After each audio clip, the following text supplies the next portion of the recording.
All right, first video, here we go. Let's just call me B. We'll go by that. I'm doing a video on about my experience getting into nursing school in Southwest Idaho, specifically the Accelerated BSN program at Idaho State University. And I couldn't really find anything kind of out there on the web about how to get in and the application process and whatnot. So got a few friends that went through the program, and I thought I would maybe put it onto a video that other people could see. Start with the fact that for this particular program, you have to already have a bachelor's degree in a field. It doesn't even matter what it's in. It has to be from a regionally accredited university. Mine was from a university in Utah, where I grew up, and you just have to have proof of that.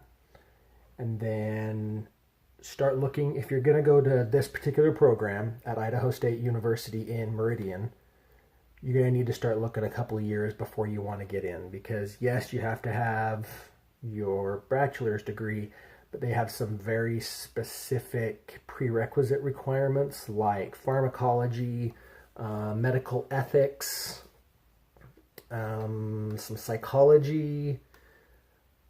Other than that, they're kind of your standard prerequisites, A&P, chemistry, and whatnot. Get on their website, isu.edu/nursing. Go to their programs, click on the accelerated. I'm not sure if it's accelerated nursing, accelerated BSN, something like that. And start looking as soon as you think this is a program that you want to get into. It takes a while.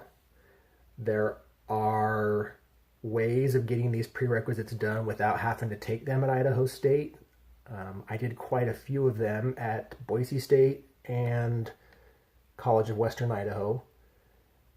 If there's any questions you guys have while you're watching this, feel free to put a comment in the video. This is my first YouTube video ever, so bear with me. I will try to get to everyone's questions if you got them. There's going to be two different sets of prereqs that they have to get in. The first set is, it's called Set A, but I call it the graded set. And this is the classes you need to get A's in.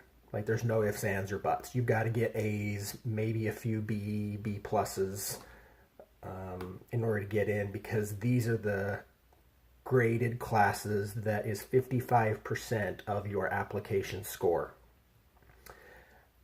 But aside from those classes, you have to take what's called a TEAS test, TEAS, Testing of Essential Academic Skills, I think it stands for. And you've got, that counts for 25% of your grade, so you're at 80%. And then if you get good enough grades in both of those, they will ask you to come to an interview at Idaho State, and the interview is 20% of your application score. So these are just some things to be thinking of. You can reach out, by the way, to kind of the advisor for the accelerated program in Meridian. Her name is Kim. I'm gonna murder her last name. I know I am. Gratio, but it's spelled Gratiot, and she will help you every step of the way. I think I probably met with her 6 times over the last 3 years. I kind of started looking at this program as soon as we moved to Idaho, the end of 2014, and she has been a really big help. She's been more help than anybody else, even than the people who went through Idaho State's program itself.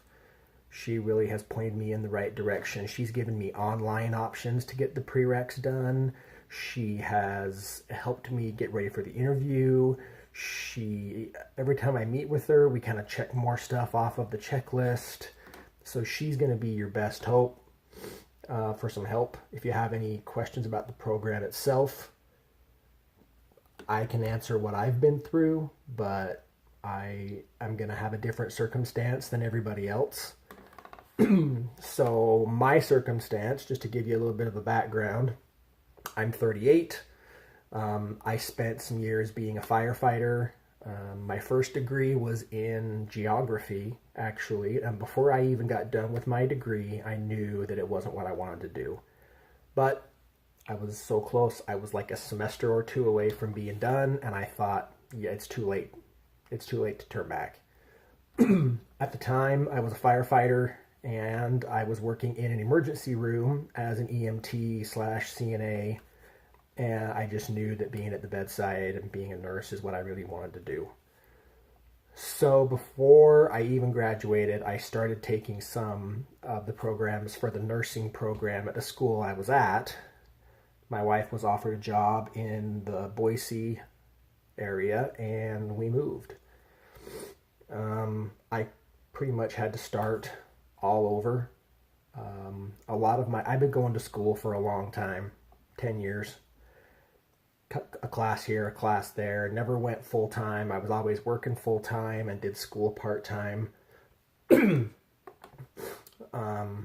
So I had to restart. I had to retake some of my classes. You're going to have some time stipulations on some of the prereqs. They have to be taken within a certain number of years of you applying. The TEAS test has to be taken within like 12 months of you applying. So again, really get on the website, look around. There's a bunch of papers you can print off. There's checklists and there's charts and there's all kinds of things that are going to be your best friend. So I have a son. I am married. I work full time for a hospital system here. In Southwest Idaho. And I work nights. I'm lucky enough to currently have a job where if the work allows, I can do homework while I'm at work, and that has saved my bacon on more than one occasion. It is kind of a CNA unit clerk type of a job. I've done that for about a year. Before that, I was in the ER here, and I knew that that was not going to let me get the homework done for the prereqs, because in the ER up here, you're on your feet 12 hours. There's no sitting, there's no breaks. There were nights I didn't get a lunch. There were nights I worked 15 hours. It was rough. So there's my background. There's where we're at for now. I'm going to try to keep these videos to about 8 to 10 minutes. Since this is the first one, I'm going to put it right at 8. Please give it a thumbs up so I know that you guys are watching it, so I know whether you want me to make another one of these and detail a little bit further. And any tips for making these videos that you have, I would appreciate those as well. If you can't hear me, I'll watch it, see what I think, but you're always your own worst enemy. Hit me up in the comments. Hopefully we'll see you next time.